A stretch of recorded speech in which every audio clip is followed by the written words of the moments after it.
Hello everyone, I'm Chetan Mishra, the founder of Jain Light. This is my initiative to provide affordable and quality education to all the IIT JEE aspirants. In this small video, I shall be talking about toppling without sliding. Okay? So मैं यहाँ start कर रहा हूँ कुछ example से.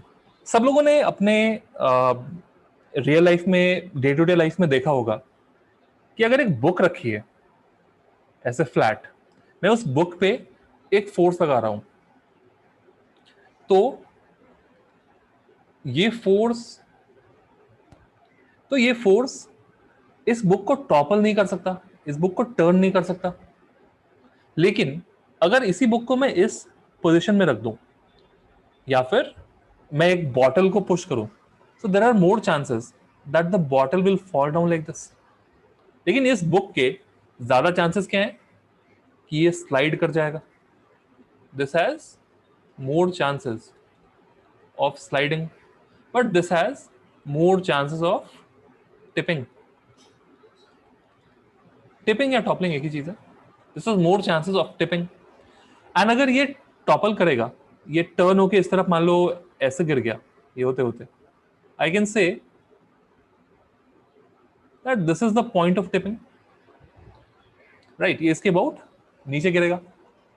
सो this is the first observation that we would like to have, that such bodies that are flatter, right, have lesser chances of toppling as compared to bodies having larger heights. ये हम लोग देख सकते हैं कि जो racing cars होती हैं, you would have seen those racing cars are made very flat so that high speed पे जब वो टर्न ले तो वो ज्यादा मतलब जल्दी टॉपल ना कर जाए. ठीक है, तो there is one other factor on which toppling depends. If you apply a force at a greater height, and if you apply the same force, let us say F, at a lower height, let us say H2, and this is H1, with H1 greater than H2, you can say that there are more chances that it will topple in this case as compared to this case. ये real life में check कर सकते हैं हम लोग. अगर एक bottle को ऊपर से अगर पुश करें, it has got more chances of falling down. और अगर उसी बॉटल को हम नीचे पुश करें, so it has got more chances of sliding than falling down. मतलब टॉपल करने की टेंडेंसी कम होगी as you move down. Right, I hope you must have figured out what is the reason. The reason is the torque created about this point. जैसे जैसे force नीचे आएगा, there will be lesser and lesser torque that will be created about this point. ठीक है, तो हमने ये दो चीजें सीखी. ये एक एनालिटिकल व्यू था इसका. हमने अभी कुछ मैथमेटिक्स यहां पे नहीं किया है. If you analyse this mathematically, तो मैं यहां देख सकता हूं कि अगर हमने एक फोर्स लगाया F, जिसको हमने हाइट H पे लगाया, और ये बॉडी अगर टॉपल करेगा तो इस पॉइंट के अबाउट करेगा. And there is obviously its weight acting down mg, and if the entire width is w, then the torque of this weight about this point would be mg into half the distance, w by 2. Okay, so what we need to do now, we are making sure that the body just topples about this point. मतलब ये कहा जाएगा कि what is the minimum force जो इस body को इस तरफ से टॉपल करा सके.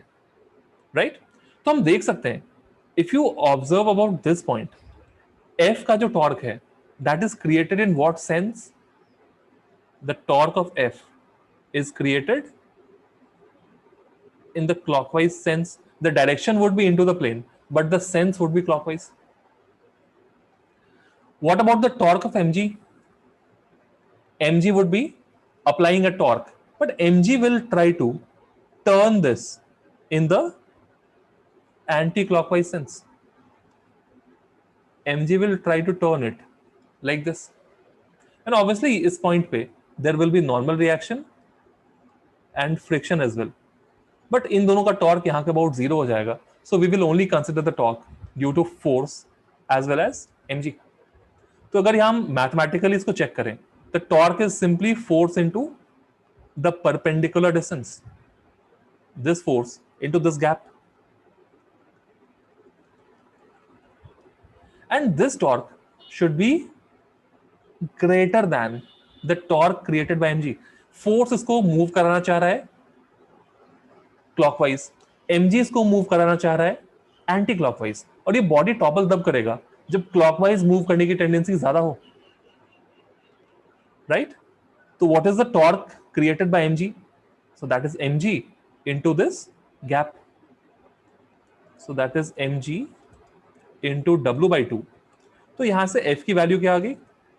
It is greater than mg into w by 2h. और f की अगर मैं लीस्ट वैल्यू पूछूं, f कम से कम कितना होना चाहिए, तो मैं कह सकता हूं ये इस वैल्यू से थोड़ा सा ज्यादा, मतलब mg के टॉर्क से हमने थोड़ा भी ज्यादा टॉर्क क्रिएट कर लिया, it will be good enough to topple the body. तो f का मिनिमम वैल्यू कितना हो जाएगा? It would be mg w divided by 2h.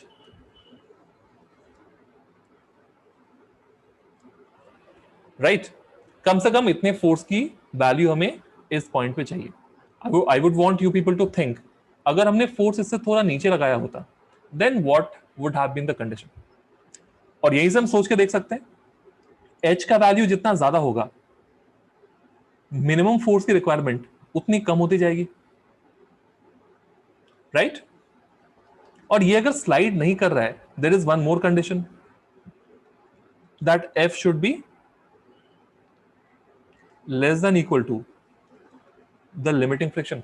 मतलब ये जो फ्रिक्शन है, this friction is less than the limiting friction, and just because the body is not moving horizontally, so this friction and this force would be equal, right? तो f यहां से निकाल लेंगे हम लोग, that this f should be less than equal to mu mg. This is another condition that you need to follow. Okay, तो यहां से हमें मिनिमम कोएफिशिएंट ऑफ फ्रिक्शन भी मिल जाएगा after equating these two. For that minimum coefficient of friction, this body will topple before sliding. You can check that वो minimum coefficient of friction, उसकी value कितनी हो जाएगी? w by 2h. Equate both of them, this one and this one. ठीक है? तो जैसे ये सवाल हो, हमने कहा कि यहां पे हमने फोर्स F लगा दिया, and let us say the side length of this equilateral triangle is A. हमसे कहा जाएगा कि कितने मिनिमम फोर्स के लिए this triangle will topple about this edge. Very simple, what will be do, हम लोग सिर्फ इस फोर्स का टॉर्क निकाल लेंगे. This torque is going to be, the height is what, root 3a by, I think, sorry, this is root 3a by 2. Okay, so the torque created by the force is F into root 3a by 2. Or what is the torque created due to mg? Center of mass यहाँ पे होगा, this gap is half the side length. तो mg का जो torque है, that is mg into कितना? a by 2. So F is mg by root 3. और मैं यहां से F की मिनिमम वैल्यू निकाल रहा हूं, बिकॉज ये इससे बड़ा होना चाहिए, right? So whatever you'll get is the least value of F required to topple this. Okay, ये तो हो गया फ्लैट सरफेस का. तो ये तरीका होगा, हम देख लेंगे कि कौन से पॉइंट के अबाउट ये टॉपल करने वाला है, और हम उसी पॉइंट के अबाउट नेट टॉर्क को हम जीरो कर देंगे to calculate the limiting case. Obviously हमें पता है इस फोर्स की वैल्यू इससे थोड़ी ज्यादा होनी चाहिए, ठीक है, you can similarly try and find what is mu minimum for this case, right? जब हम इंक्लाइंड प्लेन की बात करते हैं, if a body is placed on an inclined plane और हमसे पूछा जाए कि ये बॉडी टॉपल करेगा या नहीं करेगा, ये दिया हुआ है कि ये बॉडी स्लाइड तो नहीं कर रहा है, बट टॉपल करेगा या नहीं करेगा, हमें ये फिगर आउट करना है। सो सबको लगेगा कि शायद ये थोड़ा ज्यादा डिफिकल्ट हो, but let me surprise you, calculating this is far easier than calculating the same thing on a horizontal surface. Simple है। चलो मैं यहां पे एक छोटा एग्जांपल ड्रॉ करता हूं। मान लेते हैं ये एक टेबल है, टेबल का एज है, हमने यहां पे एक रॉड को रखा। Will this rod topple, will it tip down from this side? No. But if I place the rod like this, क्या अब ये नीचे गिर जाएगा? सभी लोग कहेंगे yes, because its centre of mass will be to the right of this point. ठीक है, तो सेंटर ऑफ मास को आराम से यहां के अबाउट घुमा सकता है, because the torque of mg will be moving it this way now. तो हमें सेम चीज यहां पे देखनी है कि पॉइंट ऑफ टॉपलिंग ये है, mg इज एक्टिंग हियर, यहां पे mg is trying to make it move this way. Obviously इधर तो जा नहीं सकता, नॉर्मल रिएक्शन खुद का टॉर्क देके इसको बचा लेगा। इट कैन ओनली टॉपल अगर mg इसको क्लॉकवाइज डायरेक्शन में घुमाना चाहे, right? Let us say we increase the inclination, angle हमने बढ़ा दिया, सेंटर ऑफ मास कहीं यहां पे, एंड वी सी दैट ऐसा हो गया that mg begins to act like this. Now you see that the torque of mg is acting to the right of it. Okay, तो यहां से ये अब आराम से टॉपल कर सकता है। तो what is the limiting condition? कौन सी एंगल के बाद इस बॉडी में टॉपल करने की टेंडेंसी आ जाएगी? Will try to find that angle. तो लिमिटिंग केस क्या होना चाहिए? That the point of contact should be exactly below the centre of mass. Centre of mass जहां भी हो, the point of contact should be exactly below it. तो ये condition कैसे निकालेंगे हम? Let us say the height is h, this is given as w, और इस एंगल को मैं कहता हूं थीटा नॉट। ऐसा हर केस में हम कर सकते हैं, so please look at it carefully. Centre of मास कहां पे होगा? It will B at the centre of this height, इसके बीच में, और ये इस विड्थ के भी बीच में होगा। तो मैं ये कह सकता हूं कि this length is h/2 and this length is w/2, right? और ध्यान से देखो, अगर ये थीटा है, so this angle will be, if this is theta naught, this angle is 90 minus theta naught, as this is a right angle triangle. This angle is 90 minus theta naught, so this angle, as this is 90, will be theta naught. Check करो what is tan theta naught इस छोटे से triangle में। this is the height and this is the base, तो ये हो जाएगा w/2 divided by h/2।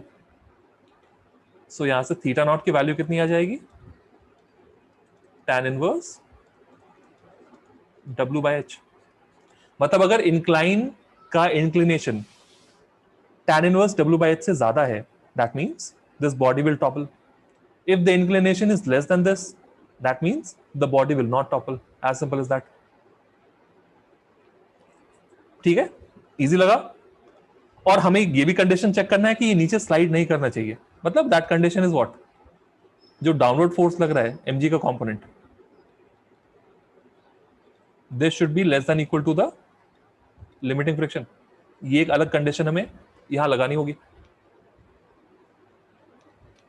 जैसे इस केस में देखते हैं, if you have a hemisphere, hemisphere में अगर ये एंगल ऑफ इंक्लिनेशन काफी ज्यादा है, तो मैं देख सकता हूं कि जो mg होगा, मान लो सेंटर ऑफ मास कहीं पे है, तो सेंटर ऑफ मास का जो लाइन है vertical, that is to the right of this. अगर ऐसा हो गया, this body will topple. So what is the limiting case? The limiting case would be that if it is like this, obviously यहाँ थोड़ा शायद मुश्किल हो. Just a second. The limiting case could be the case in which you have a steeper incline. Let us say an incline like this.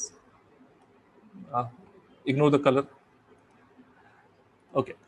If you have an incline like this, then it is possible that the center of mass is vertically above this point. अगर ऐसा हुआ तो मैं कह सकता हूं this is on the verge of toppling. So how to find this angle theta naught in this case? Very easy. We can, in the same way, we can show कि ये angle भी theta naught है. अगर मान लो ये hollow sphere है, this height, you will learn this in, if you haven't learned center of mass, you might not be knowing this, but who have completed this would know that it is at a height of r by 2. This is r. तो tan theta naught कितना हो जाएगा? ये हो जाएगा r divided by r by 2. This will come out to be 2. Right? तो same तरीके से बहुत सारे स्ट्रक्चर्स, जैसे हमारे पास एक अगर कोन है और मैं कह रहा हूं कि this cone is just about to topple, तो जस्ट अबाउट टू टॉपल की कंडीशन जब भी दी हो, इस बार उन्होंने जेईई एडवांस में भी पूछा है, उसमें भी कंडीशन यही होगा that the centre of mass should be exactly above the point of toppling. Right? और इसके हिसाब से if you know this theta naught, तो ये वाला एंगल हो जाएगा theta naught, and tan theta naught is the height of centre of mass, which you might be knowing. This is h by 3 for a hollow cone and h by 4 for a solid cone. और radius हमें मान लो दिया हुआ है, तो we can easily find that ये जो वैल्यू है थीटा नॉट की, ये कितना आएगा. ठीक है? सो this is not a complete chapter on toppling, so please don't assume that you learn entire thing by reading this much only, but this will give you an idea of how to attempt some basic questions from toppling. Okay, I hope that you have learned quite a few things. Let me quickly summarize. I have said that toppling और tipping, हम यहाँ पे कौन सा case देख रहे हैं जहां पे बॉडी स्लाइड करने के पहले टॉपल कर जाए या पलट के गिर जाए नीचे. तो हमने पहले देखा कि अगर कोई फ्लैट ऑब्जेक्ट है उसके ऐसे टॉपल होने के चांसेस कम होते हैं as compare to an object जिसका विड्थ कम है और हाइट ज्यादा है. इसीलिए रेसिंग कार्स का विड्थ ज्यादा, मतलब जो हाइट होती है सेंटर ऑफ मास की, वो काफी नीचे रखी जाती है कि वो आसानी से टर्न्स पे टॉपल ना कर जाए. That's a different all together different theory portion. Force हमने कहां पे लगाया, टॉपल करना उस फैक्टर पे भी डिपेंड करता है. अगर हमने फोर्स ऊपर लगाया तो टॉपल होने के चांसेस ज्यादा होंगे. सेम ऑब्जेक्ट पे हमने फोर्स नीचे लगाया तो टॉपल होने के चांस थोड़े कम हो जाएंगे. यहां पे मैंने मैथमेटिकली दिखाया कि कैसे हम मिनिमम फोर्स की वैल्यू निकाल सकते हैं जिसके लिए एक ऑब्जेक्ट टॉपल कर जाए. तो इसके लिए कंडीशन क्या थी, इस फोर्स ने जो टॉर्क क्रिएट किया दैट इज क्लॉकवाइज, और वेट ने जो टॉर्क क्रिएट किया that is anticlockwise. Clockwise torque ज्यादा बड़ा होना चाहिए, then it will go that way. तो वहां से मैंने कंडीशंस निकाली हैं. Please make sure that you understand these. Same होता है यहाँ पे, एफ की मिनिमम वैल्यू कितनी होनी चाहिए so that this body topples without sliding. F का टॉर्क फिर से ऐसे आएगा, mg का टॉर्क उल्टा आएगा. सारे केसेस में यही करना है. तो यहां से हमें फोर्स की मिनिमम वैल्यू मिल गई. फिर हमने कुछ केसेस देखे जहां पे बॉडी को हमने इंक्लाइंड प्लेन पे रखा था. अगर line of action of mg point of toppling के लेफ्ट साइड में है फॉर दिस केस, तो ये टॉपल नहीं करेगा. If the line of action of mg is to the right of this, then it is going to topple. बस हमें इतना इंश्योर करना है. तो अगर कभी सवाल में पूछे on the verge of toppling अगर कोई ऑब्जेक्ट है, मतलब वो जस्ट टॉपल करने वाला है, तो वो कौन सी कंडीशन होगी, वो ये कंडीशन होगी जब centre of mass exactly point of toppling के ऊपर हो। जैसे यहां स्फीयर का हमने केस लिया, अगर हमारे पास एक स्फीयर है which is on the verge of, hollow sphere है, हेमीस्फीयर है, which is on the verge of toppling, we will again ensure that the center of mass is exactly above the point of contact. Same for a cone as well. Okay, I hope you understood the logic behind doing all this.